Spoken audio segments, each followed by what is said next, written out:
on se retrouve pour continuer la lecture chuchotée d'Harry Potter et le prisonnier d'Azkaban dans cette magnifique édition de Mina Lima. Hop là. Hip, hip, hip, hip, hip. Est-ce que j'y arrive? Oh, ça commence à être lourd, ça commence à être lourd. Et voilà. Et on entame le chapitre 10, la carte du maraudeur. On voit du coup Onedax, on retrouve un peu la ville, on voit nos trois personnages qui sont ici planqués. On voit des cadeaux, on voit des attractions, on voit des bonbons. Il se passe vraiment plein de choses merveilleuses sur ce dessin. Mais comment ça se fait qu'ils sont là? Parce qu'ils ne sont pas censés y être, n'est-ce pas? Alors, Madame Pomme-Fraîche insista pour garder Harry à l'infirmerie jusqu'à la fin du week-end. Il ne chercha pas à discuter, ni à se plaindre, mais il refusa qu'elle jette les débris de son imbus de mille. Il savait que c'était idiot. Il était impossible de réparer le balai. Mais c'était ainsi. Il avait l'impression d'avoir perdu l'un de ses meilleurs amis. Harry reçut un flot de visiteurs, chacun cherchant à lui remonter le moral. Hagrid lui envoya un bouquet de fleurs qui ressemblaient à des choux jaunes et qui étaient infestés de perce-oreilles. Ginny Weasley, les joues écarlates, arriva avec une carte de vœux qu'elle avait fabriquée elle-même et qui ne cessait de chanter d'une voix criarde. Le seul moyen de la faire taire, c'était de la coincer sous la coupe de fruits. L'équipe des Gryffondor revint le voir le dimanche matin. Cette fois, Dubois était là et dit à Harry d'une voix d'outre-tombe qu'il ne lui en voulait pas le moins du monde. Ron et Hermione ne quittèrent son chevet que le soir. Pourtant, aucune parole de réconfort ne parvint à consoler Harry, car il était le seul à savoir ce qui le troublait véritablement. Il n'avait parlé à personne du Sinistros, pas même à Ron et à Hermione. Il savait que Ron serait pris de panique et qu'Hermione se moquerait de lui.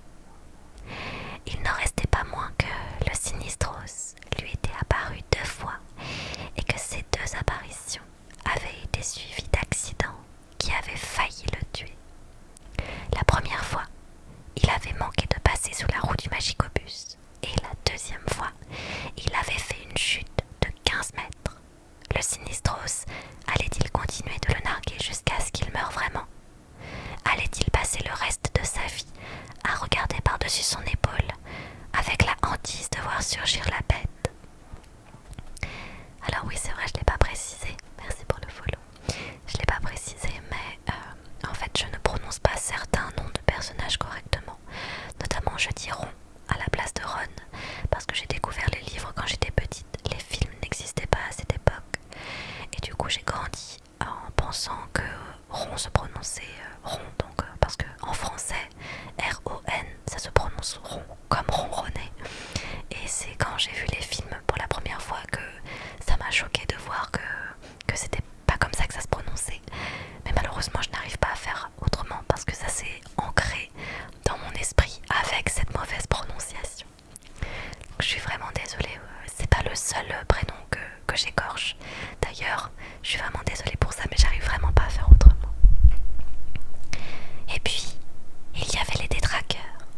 À chaque fois qu'il y pensait, Harry se sentait malade, humilié. Tout le monde s'accordait à dire que les détraqueurs étaient épouvantables. Mais personne d'autre ne s'évanouissait quand l'un d'eux s'approchait. Et personne d'autre n'entendait dans sa tête les cris de ses parents à l'agonie. Car Harry savait bien à présent à qui appartenait cette voix suppliante. Il n'avait cessé de se répéter ces paroles dans sa tête pendant des longues heures qu'il avait passées sans dormir, allongé au cœur de la nuit, les yeux fixés sur les traits de lumière que le clair de lune projetait au plafond.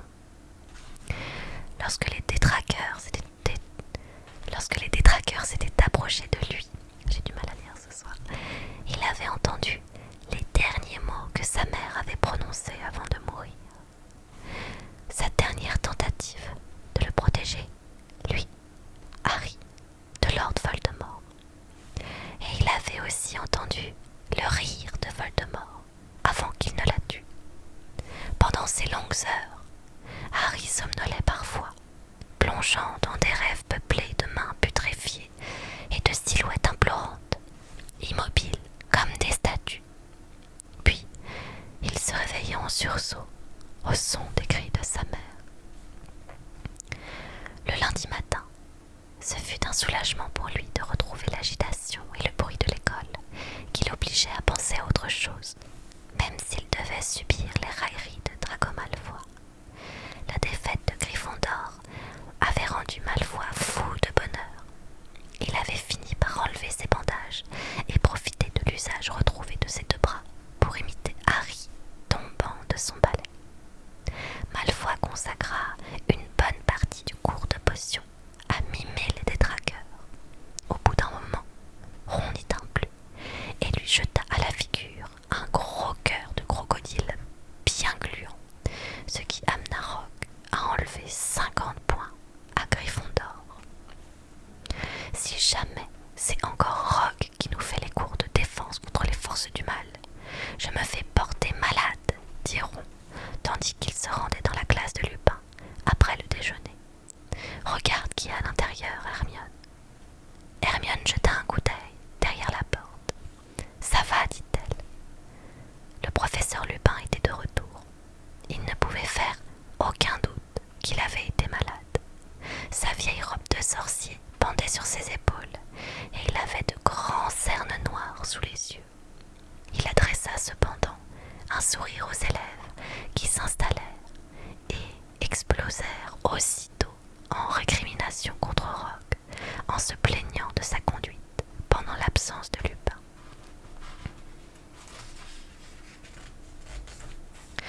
Ce n'est pas juste. Il faisait un simple remplacement. Pourquoi nous a-t-il donné un devoir? On ne sait rien sur les loups-garous. 2 rouleaux de parchemin. Avez-vous dit au professeur Rogue que nous n'avions pas encore étudié ce chapitre? Demanda Lupin, les sourcils légèrement froncés. Le brouhaha reprit de plus belle. Oui, mais il nous a dit qu'on était très en retard. Et il ne nous écoutait pas. 2 rouleaux de parchemin. Le professeur Lupin sourit en voyant les visages indignés. Ne vous inquiétez pas, je parlerai au professeur Rogue et vous n'aurez pas besoin de faire ce devoir. Oh non, dit Hermione déçue, je l'avais déjà terminé. Le cours fut passionnant. Le professeur Lupin avait apporté une cage de verre qui contenait un Pittyponk, une petite créature apparemment frêle et inoffensive, dotée d'une seule patte et dont le corps et les bras semblaient constitués de filets de fumée entrelacés. Cette créature attire les voyageurs vers les sols marécageux, expliqua le professeur Lupin. Avez-vous remarqué la lanterne qu'il tient à la main? Il sautille sur sa patte, les gens suivent la lumière et... Le Pittyponk émit un horrible bruit de succion contre la paroi de verre de sa cage. Lorsque la cloche retentit, tout le monde ramassa ses affaires et se dirigea vers la sortie. Un instant, Harry, dit alors le professeur Lupin. J'ai quelque chose à vous dire. Harry fit volte-face et s'approcha de Lupin, qui recouvrait la cage de verre du Pittyponk d'un morceau d'étoffe. J'ai entendu parler du match, poursuivit le professeur en rangeant ses livres dans son cartable, et j'ai été navré d'apprendre la destruction de votre balai. Y a-t-il un moyen de le réparer? Non, répondit Harry. Le sol l'a cassé en 1000 morceaux. Lupin soupira.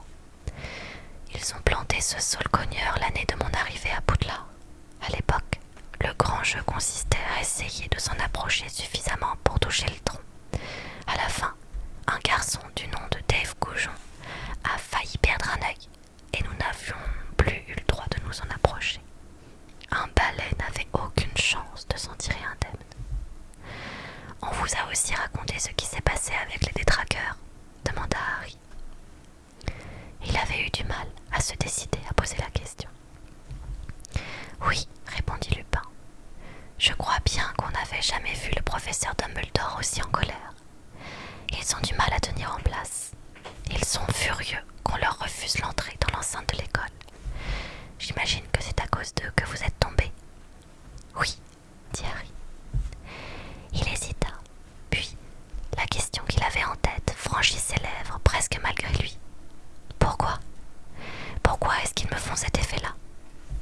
je suis... Ça n'a rien à voir avec une quelconque faiblesse, dit aussitôt le professeur Lupin, comme s'il avait lu dans les pensées de Harry. Les détraqueurs vous affectent plus que n'importe qui d'autre, parce qu'il y a dans votre passé des horreurs qui n'existent pas chez les autres. Un rayon de soleil hivernal traversa la salle, éclairant les cheveux gris de Lupin et les rides qui creusaient son visage encore jeune. Les détraqueurs comptent parmi les plus répugnantes créatures qu'on puisse trouver à la surface de la Terre. Ils infestent les lieux les plus sombres, les plus immondes. Ils jouissent de la pourriture et du désespoir. Ils vident de toute paix, de tout espoir, de tout bonheur l'air qui les entoure. Même les moldus sentent leur présence, bien qu'ils ne puissent pas les voir. Quand on s'approche trop près d'un détraqueur, toute sensation de plaisir, tout souvenir heureux disparaissent. Si on lui en donne le temps, le détraqueur se nourrit des autres jusqu'à les réduire à quelque chose qui lui ressemble. Des êtres maléfiques, dépourvus d'âme. Celui qui subit son pouvoir ne garde plus en mémoire que les pires moments de sa vie. Et les pires moments de votre vie, Harry, suffiraient à faire tomber n'importe qui de son balai. Il n'y a aucune honte à ça.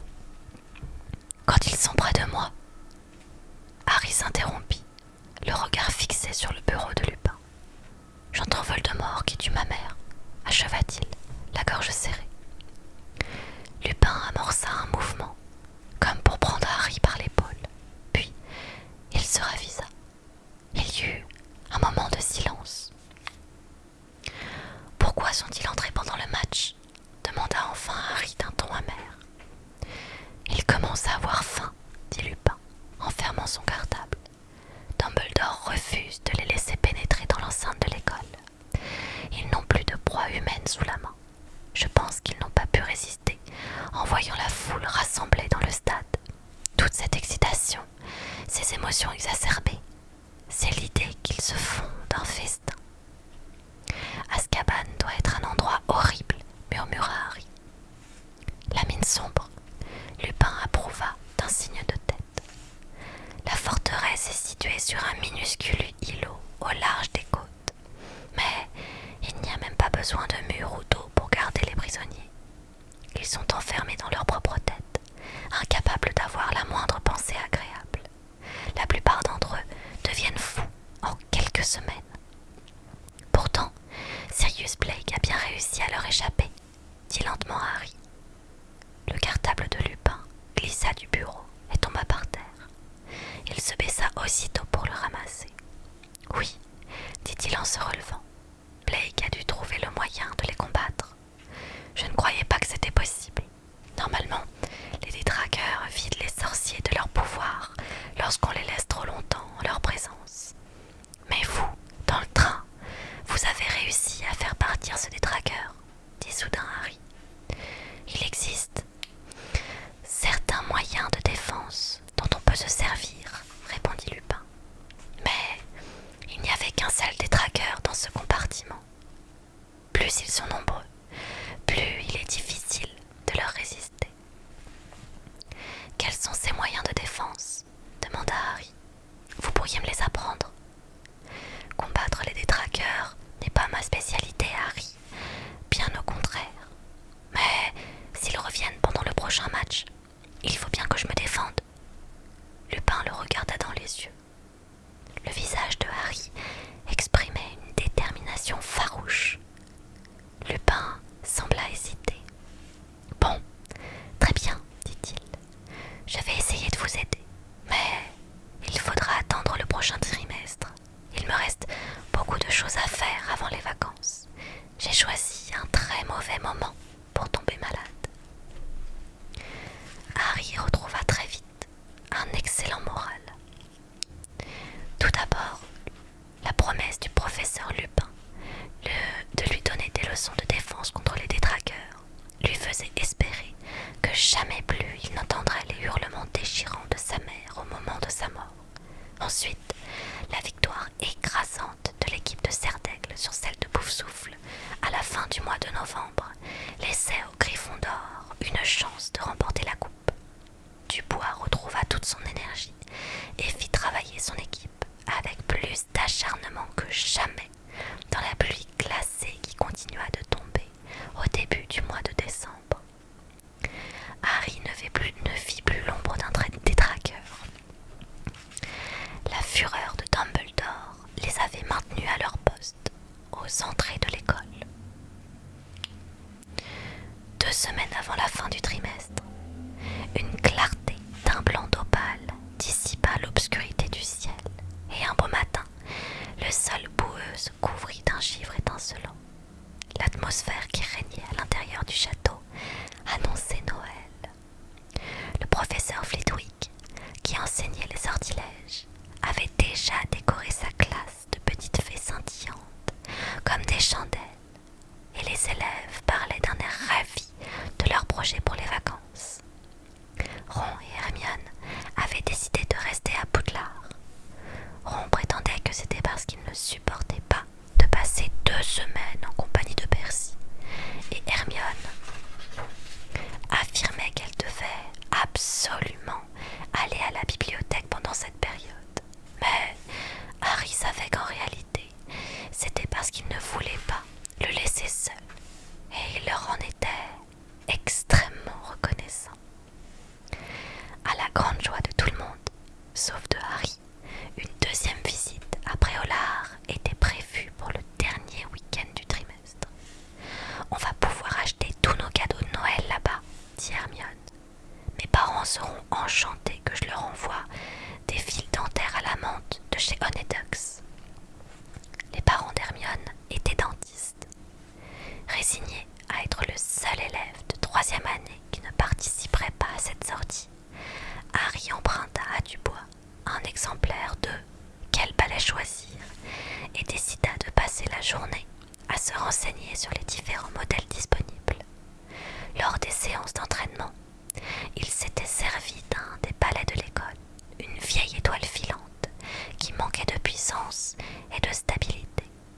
Il lui fallait à tout prix un nouveau balai à la mesure de ses talents.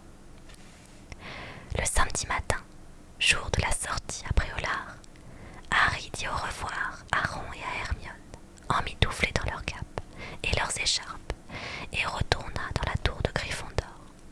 Au dehors, la neige avait commencé à tomber, et le château était plongé dans le silence. « Hé, Harry !» Il se trouvait dans un couloir du 2e étage, et Fred et George venaient d'apparaître derrière la statue d'une sorcière borgne et bossue. « Qu'est-ce que vous faites là ?» s'étonna Harry. « Comment ça se fait que vous n'êtes pas parti avec les autres ?»« On voulait te donner quelque chose d'amusant avant d'y aller, » répondit Fred, avec un clin d'œil mystérieux. « Viens voir !» Il montra d'un signe de tête une salle de classe vide à gauche de la sorcière borgne.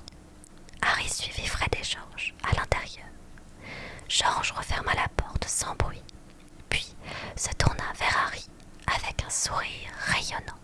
« On a un cadeau de Noël pour toi, avec un peu d'avance, » dit-il. D'un geste majestueux, Fred tira quelque chose de sa cape et le posa sur une table. C'était un grand morceau de parchemin carré, très abîmé, qui ne portait aucune inscription. Harry, qui soupçonnait Fred et George de lui faire une de ces farces dont ils avaient le secret, regarda l'objet d'un air perplexe. « Et c'est quoi, ça ?» demanda-t-il. « Ceci, » répondit George en tapotant le parchemin, « c'est le secret de notre succès. » « On a du mal à s'en séparer, » ajouta Fred, « mais on s'est dit que tu en avais plus besoin que nous. »« De toute façon, on le connaît par cœur, » dit George, « et on a décidé de te le léguer. Il ne nous sert plus à grand-chose maintenant. »« Et à quoi ça peut m'être utile, ce vieux bout de parchemin ?» demanda Harry. « Ce vieux bout de parchemin !» s'exclama Fred avec une grimace, comme si Harry venait de l'offenser gravement. « Explique-lui, George. »« Eh bien, voilà. Quand nous étions en première année, jeunes, Insouciant, innocent, Harry eut un petit rire. Il n'imaginait pas que Fred et George aient jamais pu être innocents. Disons, plus innocents qu'aujourd'hui, reprit George. Nous avons eu un petit ennui avec Russard. On avait fait exploser une bombe à bouse dans le couloir et, pour une raison mystérieuse, ça ne lui a pas plu du tout. Alors il nous a traînés dans son bureau et il nous a menacés de l'habituelle retenue, éventration et autres. Et nous, on a remarqué que sur un tiroir de son armoire de rangement, il était écrit « Objet dangereux confisqué ». Ne me dis pas que, lança Harry avec un grand sourire. Qu'est-ce que tu aurais fait à notre place, dit Fred. George a détourné son attention en laissant tomber une autre bombe à bouse. Moi, j'ai ouvert le tiroir et j'ai réussi à attraper ceci. Je ne pense pas que Russard ait jamais su comment s'en servir, dit George. Mais il s'est probablement douté de ce que c'était, sinon il ne l'aurait pas confisqué. Et vous, vous savez comment ça marche? Oh oui, répondit Fred avec un sourire goguenard. Cette petite merveille nous en a appris plus que tous les professeurs de l'école réunis. Vous essayez de me faire marcher, dit Harry en regardant le vieux bout de parchemin râpé. Tu crois ça? Répliqua George. Il sortit sa baguette magique et effleura le parchemin en récitant. Je jure solennellement que mes intentions sont mauvaises. Aussitôt, de petits traits d'encre se répandirent sur le parchemin, en dessinant comme une toile d'araignée. Les traits se joignirent, se croisèrent, s'étendirent aux quatre coins du parchemin. Puis, des mots tracés d'une grande écriture ronde, à l'encre verte, apparurent en haut du document. Messieurs Lunard, Queue de Verre, Patte Molle et Cornedru, spécialistes en assistance aux maniganceurs de mauvais goût, sont fiers de vous présenter la carte du maraudeur. Le parchemin représentait à présent un plan détaillé du château et du parc environnant. Mais le plus remarquable, c'étaient les points minuscules qu'on voyait bouger, ici ou là, chacun accompagné d'un nom écrit en lettres minuscules. Ébahi, Harry se pencha sur le parchemin.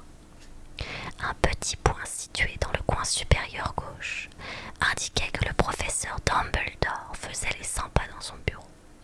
Un autre point représentait Miss Daigne, la chatte du concierge, qui rôdait au premier étage.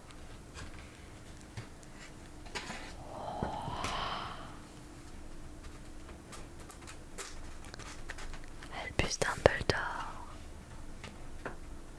qui fait les 100 pas. Oh, c'est un peu dur de lui faire les 100 pas, Albus.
à George en tapotant la carte.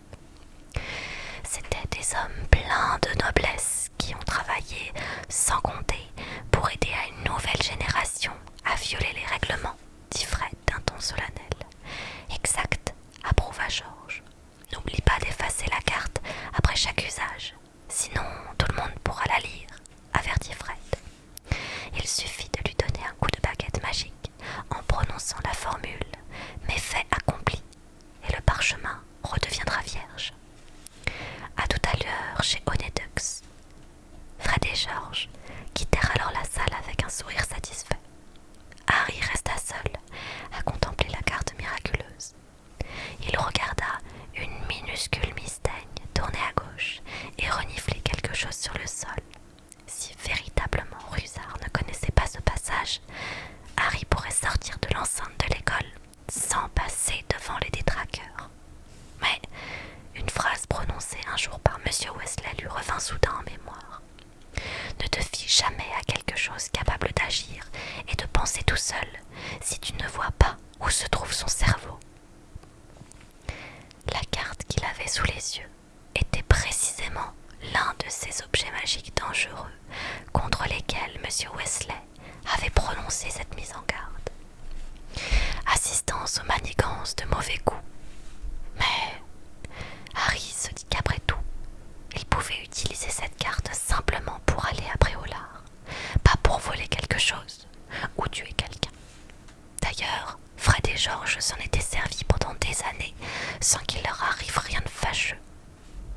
Harry suivit du doigt le passage qui menait chez Honedux. Puis, brusquement, comme s'il obéissait à un ordre impérieux, il roula le parchemin, le fourra dans une poche et se dirigea vers la porte qu'il entr'ouvrit de quelques centimètres. Le couloir était désert. Avec précaution, il quitta la salle de classe et se glissa derrière la statue de la sorcière borgne. Que fallait-il faire? Il ressortit la carte et s'aperçut avec surprise qu'un nouveau petit point y figurait. Il portait le nom de Harry Potter et se trouvait exactement à l'endroit où le véritable Harry s'était arrêté, au milieu du couloir du deuxième étage. En observant attentivement le parchemin, Harry vit sa minuscule image qui tapotait la statue de la sorcière avec sa baguette magique. Harry saisit sa vraie baguette et tapota la statue. Rien ne se produisit. Il consulta à nouveau la carte. Une toute petite bulle, comme dans une bande dessinée, apparut alors à côté de son image. Il y était écrit le mot Dissendium. Dissendium, murmura Harry en donnant un coup de baguette sur la statue. Aussitôt, la bosse de la sorcière glissa latéralement, en dégageant un espace suffisant pour permettre le passage d'une personne plutôt mince. Harry rangea sa carte et plongea tête la première dans l'ouverture. Il glissa longuement dans une sorte de toboggan de pierre, puis atterrit sur un sol de terre froid et humide. Il se releva dans une obscurité totale, sortit sa baguette et marmonna « Lumos ». Un ray de lumière éclaira alors un passage étroit et bas de plafond, creusé dans la terre. Il tapota la carte avec l'extrémité de sa baguette magique en murmurant « Méfait accompli ». Instantanément, le parchemin redevint vierge. Il le plia soigneusement, le rangea dans sa poche, c'est un peu bizarre, dans sa poche et avança dans le passage, le cœur battant dans un mélange d'excitation et d'appréhension. Le passage décrivait des courbes incessantes. Harry avait l'impression de se trouver dans le terrier d'un lapin géant, la baguette en avant pour éclairer la voie. Il avança d'un bond bas, trébuchant de temps à autre, sur le sol inégal. Il eut l'impression de marcher ainsi pendant 1 heure. Enfin, le passage remonta en pente douce. Le souffle court. Harry hâta le pas, les joues brûlantes, les pieds glacés.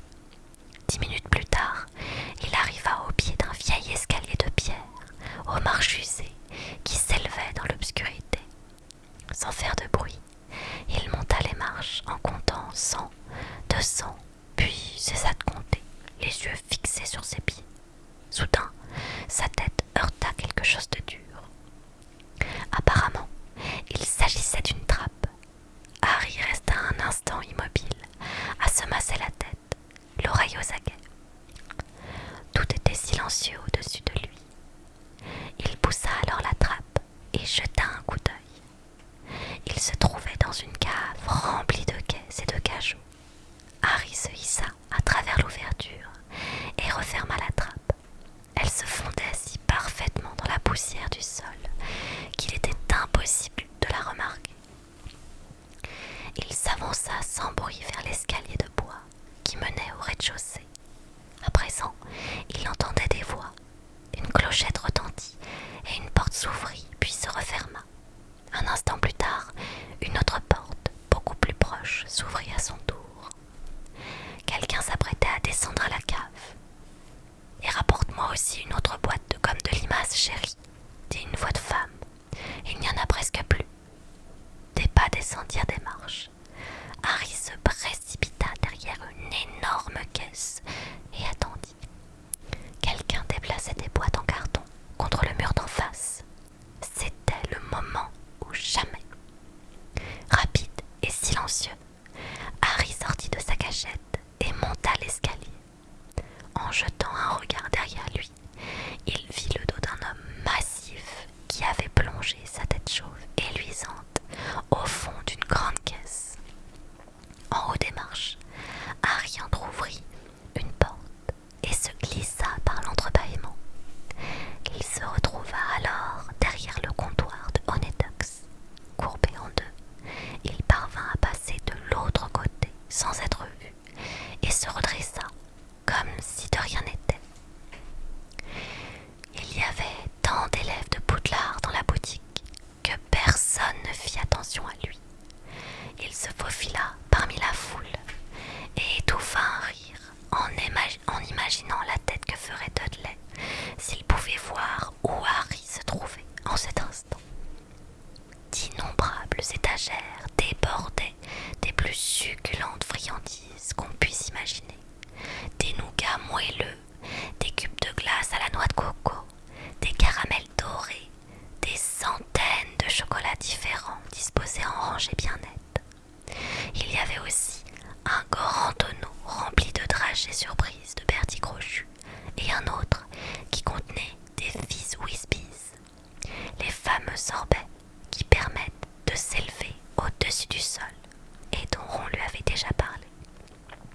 Sur un autre mur, on trouvait les bonbons à effets spéciaux, des bulles baveuses, un chewing-gum produisant des bulles mauves qu'il était impossible de faire éclater avant plusieurs jours, des tranches fil dentaires qui déposaient du sucre à la menthe entre les dents, de minuscules gnomes au poivre, crachez le feu devant vos amis, des souris glacées, vous entendrez vos dents couiner, des pâtes de menthe en forme de crapaud, vous les sentirez sauter dans votre estomac, de délicates plumes en sucre et des bonbons explosifs.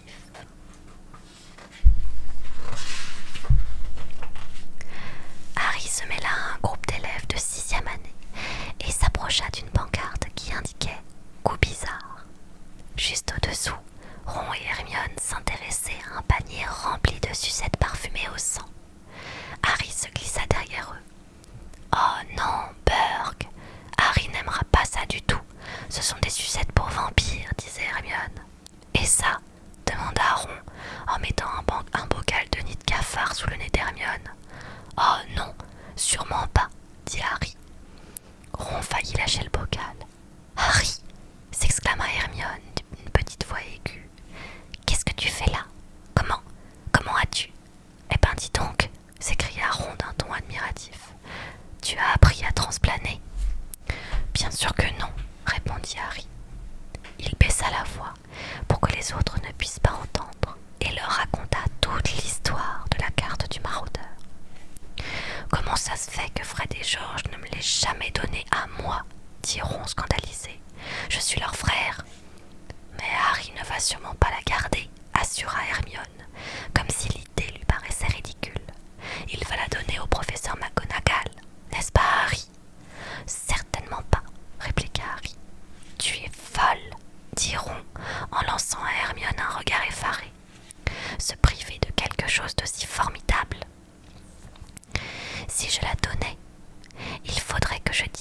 j'ai fait pour me la procurer, fit remarquer Harry. Et Rusard comprendrait tout de suite que c'est Fred et George qui l'ont volé dans son tiroir. Et Sirius Black, chuchota Hermione. Il pourrait utiliser un des passages indiqués sur la carte pour pénétrer dans le château. Il faut que les professeurs soient au courant. Il est impossible qu'il entre par l'un de ces passages, répondit précipitamment Harry. Il y a 7 tunnels secrets, d'accord? D'après Fred et George, Rusard en connaît déjà 4. Un autre aboutit sous le sol cogneur, donc on ne peut pas en sortir. Et celui que j'ai pris, impossible d'en découvrir l'entrée dans la cave. Il faut vraiment savoir qu'il est là. Harry eut soudain un doute. Et si Blake le connaissait, ce passage? Mais Ron montra un avis apposé sur la porte du magasin. Par ordre du ministère de la magie, il est rappelé à notre aimable clientèle que jusqu'à nouvel avis, les détraqueurs patrouilleront dans les rues de Préolard toutes les nuits à partir du coucher du soleil. Cette mesure, prise dans l'intérêt de la population, restera en vigueur jusqu'à la capture de Sirius Black. En conséquence, nous vous recommandons de terminer vos achats avant la tombée de la nuit. Joyeux Noël à tous. Tu vois, diront à voix basse, j'aimerais bien voir Sirius Black essayer d'entrer chez Honeyduk avec les rues pleines de détraqueurs. D'ailleurs, les patrons du magasin l'entendraient si quelqu'un essayait de s'introduire chez eux en pleine nuit. Ils habitent juste au-dessus. Oui, mais... Visiblement, Hermione faisait tous les efforts possibles pour trouver une autre objection. De toute façon, dit-elle enfin, Harry ne devrait pas venir à Préolard. Il n'a pas d'autorisation signée. Si quelqu'un s'en aperçoit, il sera dans les ennuis jusqu'au cou. Et la nuit n'est pas encore tombée. Qu'est-ce qu'il se passerait si Sirius Black apparaissait maintenant? Il aurait du mal à retrouver Harry là-dedans, répondit Ron, en montrant d'un signe de tête les tourbillons de neige épaisse qui tombaient au dehors. Ça suffit, Hermione, c'est Noël. Harry a bien le droit de s'amuser un peu. Hermione, contrariée, se mordit la lèvre. Waouh, c'est trop beau. Là, ils sont dans le bar. Et là, ils sont dans la rue. Avec les 3 balais, Honeyduk. Et ici, c'est... Oh, il y a Hagrid, McGonagall, Flitwick. Oh, ils sont trop choux, tous ensemble. Tu vas me dénoncer? Demanda Harry avec un sourire. Oh, bien sûr que non. Mais enfin, quand même, Harry. Tu as vu les fils Whispys, Harry, diront en l'emmenant près du tonneau, et les gommes de limace, et les usacides. C'est bizarre comme nom. Fred m'en a donné un quand j'avais 7 ans. Il m'a fait un trou au milieu de la langue. Je me souviens que maman lui a donné des coups de balai. On contempla d'un air songeur la boîte de susacides.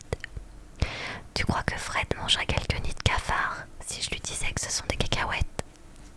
Lorsque Ron et Hermione eurent fait leur choix et payé leur achat, tous 3 sortirent de chez Honeyduk et retrouvèrent le blizzard qui continuait de souffler. Préolard avait l'air d'une carte postale. Les cottages et les boutiques étaient recouverts d'une couche de neige fraîche. Des couronnes de houx étaient accrochées au-dessus des portes et des guirlandes de chandelles magiques pendaient aux branches des arbres. Harry frissonna. Contrairement à Ron et à Hermione, ils n'avaient pas de cape. Ils remontèrent la rue, penchés contre le vent. Ça, c'est la poste, dit Hermione à Harry, en criant à travers son écharpe. Et là-bas, c'est Zongo, indiqua Ron. On pourrait aller à la cabane hurlante. Et qu'est-ce que tu dirais d'aller boire une bière au beurre aux 3 balais? Proposa Ron en claquant des dents. Harry, qui avait les mains gelées, trouva l'idée excellente. Ils traversèrent donc la rue et pénétrèrent dans la minuscule auberge. On est actuellement en train de lire Harry Potter et le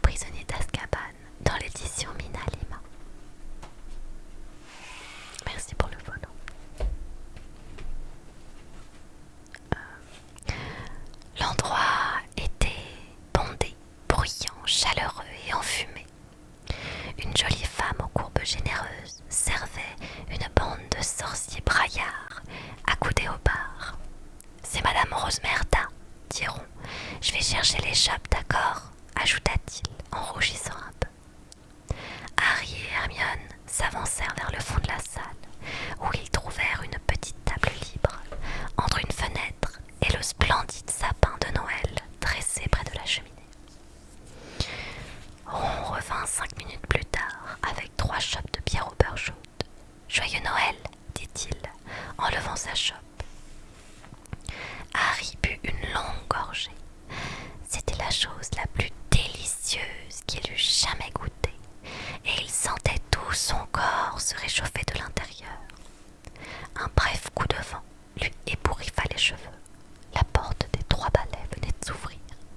Par-dessus le bord de sa chope, Harry jeta un coup d'œil aux nouveaux arrivants et faillit s'étrangler. Dans un tourbillon de neige, les professeurs McGonagall et Flitwick firent leur entrée dans l'auberge, suivis de près par Hagrid. En grande conversation avec un homme trapu, coiffé d'un chapeau melon vert et vêtu d'une cape à rayures. C'était Cornelius Fudge, le ministre de la magie. En un éclair, Ron et Hermione posèrent les mains sur la tête de Harry et appuyèrent vigoureusement pour le forcer à s'accroupir sous la table. Dégoulinant de bière au beurre, sa chope serrée contre lui, Harry, à présent hors de vue, regarda les pieds des nouveaux venus s'avancer vers le bar, s'arrêter, puis repartir dans sa direction. Au-dessus de lui, il entendit Hermione murmurer « Mobiliarbus ». Aussitôt, le sapin de Noël près de la cheminée s'éleva de quelques centimètres, se déplaça latéralement et retomba sans bruit juste devant leur table, en les dissimulant au regard. À travers les branches basses du sapin, Harry vit les pieds des 4 chaises s'écarter de la table voisine.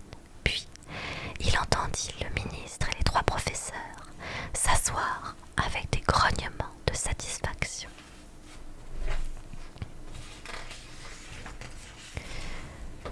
Harry distingua ensuite des chaussures vernies bleu turquoise à hauts talons qui s'avançaient vers leur table. Le jus d'œillet dans un petit verre, dit une voix de femme. Pour moi, répondit la voix du professeur McGonagall. 4 pintes d'hydromel aux épices, ça c'est pour moi, Rosmerta, dit Hagrid. Sirop de cerise, soda, avec boule de glace et ombrelle. Miam, dit le professeur Flitwick, avec un claquement de langue. Et le rhum groseille, c'est pour vous, monsieur le ministre. Merci, ma chère Rosmerta, dit la voix de Fudge. Je suis ravie de vous revoir. Vous prendrez bien quelque chose avec nous. Asseyez-vous donc. Merci beaucoup, monsieur le ministre.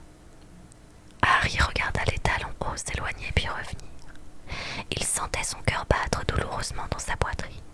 Comment avait-il pu oublier que pour les professeurs aussi, c'était le dernier week-end du trimestre? Combien de temps allait-il rester assis là? Il avait besoin d'un peu de temps pour se glisser dans la cave de Honeydukes, s'il voulait être de retour à Poudlard avant la nuit. Alors, qu'est-ce qui vous amène dans ce trou perdu, monsieur le ministre? Demanda la voix de madame Rosmerta. Harry vit le corps de Fudge pivoter sur sa chaise, comme s'il regardait autour de lui, pour vérifier que personne d'autre que ses interlocuteurs ne pouvait l'entendre. Puis, à voix basse, il répondit. Sirius Black, bien entendu. Qui d'autre? J'imagine que vous avez appris ce qui s'est passé à l'école le jour d'Halloween. J'en ai vaguement entendu parler, reconnut madame Rosmerta. Vous avez raconté ça dans toute l'auberge à Hagrid, dit le professeur McGonagall d'un ton exaspéré. Vous pensez que Blake est toujours dans le coin, monsieur le ministre, chuchota madame Rosmerta. J'en suis certain, répondit brièvement Fudge. Vous savez que les détraqueurs ont fouillé mon auberge 2 fois, reprit madame Rosmerta un peu agacée. Tous mes clients sont partis terrifiés. C'est très mauvais pour le commerce, monsieur le ministre. Ma chère Rosmerta, je n'aime pas plus que vous les détraqueurs, répondit Fudge, gêné, mais c'est une précaution nécessaire. C'est malheureux, mais c'est comme ça. Je viens d'en voir. Ils sont furieux contre Dumbledore. parce qu'il refuse de les laisser entrer dans l'enceinte du château. Il a bien raison, dit sèchement le professeur McGonagall. Comment voulez-vous qu'on donne des cours avec des horreurs pareilles autour de nous? Très juste, couina le minuscule professeur Flitwick, dont les pieds ne touchaient pas le sol. N'oublions tout de même pas qu'ils sont là pour vous protéger d'un danger encore plus grand, objecta Fudge. Nous savons tous de quoi Blake est capable. Je n'arrive toujours pas à le croire, dit Madame Rosmerta d'un air songeur. Jamais je n'aurais imaginé que Sirius Blake prendrait le parti des forces du mal. Je me souviens quand il était petit à Poudlard. Si vous m'aviez dit à ce moment-là qu'il deviendrait ce qu'il est aujourd'hui, j'aurais pensé que vous aviez bu trop d'hydromel. Vous ne connaissez pas la moitié de l'histoire, Rosmerta, dit Fudge d'un ton abrupt. Les gens ne savent pas le pire. Le pire, dit Madame Rosmerta d'un ton excité par la curiosité. Pire que d'assassiner tous ces malheureux. En effet, je n'arrive pas à le croire. Qu'est-ce qui pourrait être pire? Vous avez dit que vous vous souveniez de lui quand il était à Poudlard, Rosmerta, murmura le professeur McGonagall. Et vous vous rappelez qui était son meilleur ami? Bien entendu, répondit Madame Rosmerta avec un petit rire. On ne voyait jamais l'un sans l'autre. Je ne compte plus les fois où ils sont venus ici. Ils me faisaient rire. Ah ça, on peut dire qu'ils faisaient une belle équipe, Sirius Blake et James Potter. Harry lâcha sa chope, qui tomba par terre avec un bruit sonore. Ron lui donna un coup de pied. Justement, reprit le professeur McGonagall, Blake et Potter, les chefs de leur petite bande. Tous les deux très brillants, bien sûr. Exceptionnellement brillants, en vérité. Mais je crois que jamais aucun élève ne nous a causé autant d'ennuis que ces deux-là. Je n'en suis pas sûre, dit Hagrid avec un petit rire. Fred et George Weasley peuvent également prétendre au titre. On aurait dit que Blake et Potter étaient deux frères, intervint le professeur Flitwick, absolument inséparables. Sans aucun doute, dit Fudge. Potter avait une confiance absolue en Blake, et c'était toujours vrai quand ils ont quitté l'école. Blake était témoin au mariage de James et de Lily, et c'est lui qui a été le parrain de Harry. Harry ne sait rien de tout cela, bien sûr. Vous imaginez l'effet que ça lui ferait. Parce que Blake s'est associé à vous savez qui, chuchota Madame Rosmerta. Encore pire, ma chère Rosmerta. Fudge baissa la voix et poursuivit dans une sorte de marmonnement à peine audible. Rares sont ceux qui savent que les Potter étaient parfaitement conscients d'être la cible de vous savez qui. Dumbledore, qui luttait sans relâche contre la magie noire, disposait d'un bon nombre d'espions fort utiles. L'un d'eux l'a mis au courant, et Dumbledore a immédiatement averti James et Lily, et leur a conseillé de se cacher. Mais comme vous vous en doutez, il était difficile de se cacher de vous savez qui. Alors, Dumbledore leur a dit que le meilleur moyen, c'était d'avoir recours à un sortilège de Fidelitas. Comment ça marche? Demanda Madame Rosmerta, qui semblait passionnée. Le professeur Flitwick s'éclaircit la gorge. C'est un sortilège d'une grande complexité, dit-il d'une voix aiguë. Il s'agit d'un procédé magique destiné à cacher un secret au cœur d'un être unique. L'information est dissimulée à l'intérieur même de la personne choisie, qu'on appelle le gardien du secret. Le secret devient alors impossible à découvrir, sauf bien sûr si le gardien décide de le divulguer. Ainsi, tant que le gardien du secret refusait de parler, vous savez qui pouvait toujours fouiller le village où James et Lily Potter vivaient depuis des années.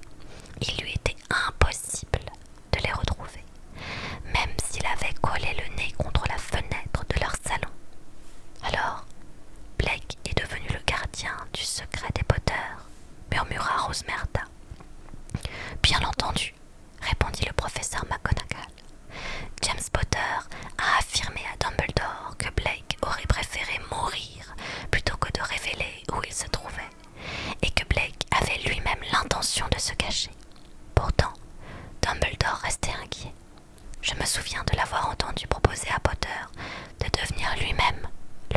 secret. Il soupçonnait Blake, s'étonna Madame Rosmerta. Il était persuadé qu'un proche des Potter informait régulièrement vous savez qui de leur déplacement, répondit sombrement le professeur McGonagall. En fait, il pensait depuis longtemps que quelqu'un nous trahissait en fournissant des renseignements à vous savez qui. Mais James Potter a insisté pour choisir Blake comme gardien du secret. En effet, soupira Fudge, et à peine une semaine après que le sortilège de Fidelitas eut été pratiqué. Blake les a trahis, dit Madame Rosmerta dans un souffle. Exactement. Blake s'est lassé de son rôle d'agent double. Il était prêt à se déclarer ouvertement partisan de vous savez qui, et il semble qu'il avait prévu de le faire au moment de la mort des Potter. Mais, comme nul ne l'ignore, le pouvoir de vous savez qui a été détruit par le petit Harry Potter. Privé de sa puissance maléfique, terriblement affaibli, il était condamné à disparaître. Blake s'est alors trouvé dans une situation très désagréable. Son maître tombait au moment même où lui, Blake, montrait son vrai visage. Il n'avait donc plus d'autre moyen que d'essayer de fuir à tout prix. Misérable traître abject et répugnant, s'exclama Hagrid d'une voix si forte que la moitié des clients interrompirent leur conversation. Chut, dit le professeur McGonagall. Je l'ai vu, grogna Hagrid. Je dois être la dernière personne à l'avoir rencontré avant qu'il tue tous ces gens. C'est moi qui suis allé chercher Harry dans la maison de James et Lily après leur assassinat. Je l'ai tiré des ruines, le pauvre malheureux. Il avait une grosse plaie sur le front et ses parents étaient morts. Et voilà que Sirius Black apparaît sur la moto volante qu'il utilisait pour se déplacer. Je ne me suis jamais demandé pourquoi il était là. J'ignorais qu'il avait été le gardien du secret de James et de Lily. J'ai pensé qu'il venait simplement d'apprendre ce qui s'était passé et qu'il était aussitôt accouru pour voir s'il pouvait se rendre utile. Il était pâle et tremblant. Et vous savez ce que j'ai fait? J'ai consolé ce traître assassin, rugit Hagrid. Hagrid, je vous en prie, protesta le professeur McGonagall. Parlez moins fort. Comment pouvais-je savoir que ce n'était pas la mort de Lily et de James qui le bouleversait? Tout ce qui lui importait, c'était le sort de vous savez qui. Alors il m'a dit, donne-moi Harry, Hagrid. Je suis son parrain, je m'occuperai de lui. Seulement, moi, j'avais reçu des instructions de Dumbledore, et j'ai répondu à Blake. Non, Dumbledore a dit que Harry devait être confié à sa tante et à son oncle. Blake a essayé de discuter, mais il a fini par abandonner. Il m'a proposé sa moto pour emmener Harry. Je n'en aurais plus besoin maintenant, m'a-t-il dit. J'aurais dû me douter qu'il y avait quelque chose de louche. Pourquoi me donner cette moto qu'il aimait tant? Pourquoi n'en aurait-il plus besoin? En fait, elle était trop facile à repérer. Dumbledore savait qu'il avait été le gardien du secret des Potter. Blake, lui, s'apprêtait à prendre la fuite cette nuit-là. Il savait que dans quelques heures, il aurait le ministère de la magie aux trousses. Mais qu'est-ce qui se serait passé si je lui avais confié Harry? Je parie qu'il l'aurait jeté à la mer depuis sa moto volante, le fils de son meilleur ami. Mais quand un sorcier passe du côté du mal, plus rien ne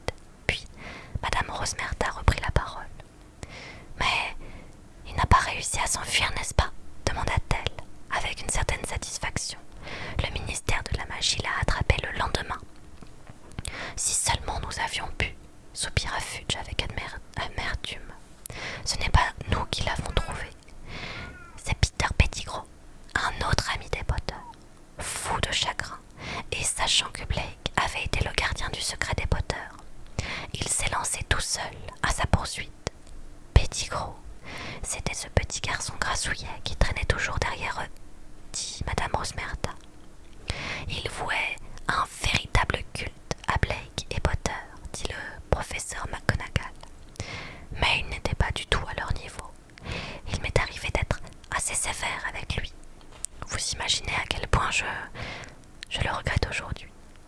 Tout à coup, on aurait dit qu'elle était enrhumée. Allons, Minerva, n'ayez pas de remords, dit Fudge avec sympathie. Pettigrew est mort en héros. Les moldus qui ont assisté à la scène ont subi un sortilège d'amnésie, bien sûr, mais juste avant, ils nous ont dit que Pettigrew a coincé Blake et qu'il sanglotait en disant « Lily et James, comme moi tu peux faire ça, Sirius ?» Il a sorti sa baguette magique, mais Blake a été plus rapide.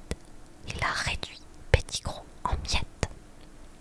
Le professeur McGonagall se moucha, puis dit d'une voix douloureuse « Quel idiot! Il avait toujours été très mauvais dans les combats en duel. Il aurait dû laisser faire le ministère. Moi, je vous garantis que si j'avais retrouvé Blake avant Pettigrew, je ne me serais pas embarrassé de baguette magique. Je l'aurais mis en pièces à main nue, grogna Hagrid. Vous dites des bêtises, Hagrid, répliqua sèchement Fudge. Seule la brigade d'élite des tireurs de baguettes magiques aurait eu une chance face à Blake. À l'époque, j'étais directeur du département des accidents et catastrophes magiques, et j'ai été un des premiers à me rendre sur place après la tuerie. Je ne l'oublierai jamais. Il m'arrive encore d'en rêver. Il y avait, au milieu de la rue, un cratère si profond que les canalisations des égouts avaient éclaté. Des cadavres jonchaient le sol, les moldus hurlaient, et Blake riait aux éclats devant ce qu'il restait de Pettigrew. Une robe de sorcier ensanglantée et quelques fragments de son corps. La voix de Fudge s'interrompit. On entendit 5 personnes se moucher. Et voilà toute l'histoire, dit Fudge d'un ton grave. Blake a été emmené par 5 sorciers de la brigade magique de Pettigrew, et Pettigrew a été décoré de l'ordre du Merlin, première classe, à titre posthume, ce qui a représenté, je crois, un certain réconfort pour sa pauvre mère. Depuis ce temps-là, Blake a été enfermé à Azkaban. Madame Rosmerta laissa échapper un profond soupir. Est-il vrai qu'il est fou, monsieur le ministre? J'aimerais bien pouvoir vous répondre qu'il l'est, en effet, dit lentement Fudge. Je crois que la défaite de son maître lui a fait perdre le sens commun pendant un certain temps. Le meurtre de Pettigrew et de tous ces moldus ne pouvait être que le geste d'un désespéré. Un geste cruel, inutile. J'ai cependant rencontré Blake lors de ma dernière inspection à Azkaban. La plupart des prisonniers passent leur temps enfermés dans le noir, à marmonner des paroles dénuées de sens. Mais j'ai été frappée de constater à quel point Blake paraissait normal. Il m'a parlé d'une manière parfaitement raisonnable. C'en était même déconcertant. On avait l'impression qu'il s'ennuyait, c'est tout. Il m'a demandé très calmement si j'avais fini de lire mon journal et si je voulais bien le lui donner. Il regrettait de ne plus pouvoir faire de mots croisés. J'ai été stupéfait de voir que les détraqueurs avaient eu si peu d'effet sur lui. Il était pourtant un des prisonniers les mieux gardés. Des détraqueurs étaient postés devant la porte de sa cellule jour et nuit. Et qu'est-ce qu'il a l'intention de faire à votre avis, maintenant qu'il est libre? Demanda Madame Rosmerta. Mon Dieu, monsieur le ministre, ne me dites pas qu'il essaye de rejoindre vous savez qui. Malheureusement, je crois bien que c'est son objectif final, répondit Fudge d'un ton évasif. Mais nous espérons bien le rattraper avant qu'il n'y parvienne. Car je dois vous dire que vous savez qui, seul et sans amis, c'est une chose. Mais rendez-lui son serviteur le plus dévoué, et j'ai bien peur qu'il ne ressurgisse très vite des ténèbres. Il y eut un petit bruit sur la table. Quelqu'un avait reposé son verre. Cornelius, si vous devez dîner avec le directeur, nous ferions bien de reprendre la direction du château, dit le professeur McGonagall. Harry vit alors les pieds se remettre en mouvement. De longues capes ondulèrent devant lui, et les talons hauts de Madame Rosmerta disparurent derrière le bar. La porte des 3 balais se rouvrit. Il y eut un nouveau tourbillon de neige, et les professeurs sortirent en compagnie du ministre. Harry, les visages de Ron et d'Hermione apparurent sous la table. Tous deux regardèrent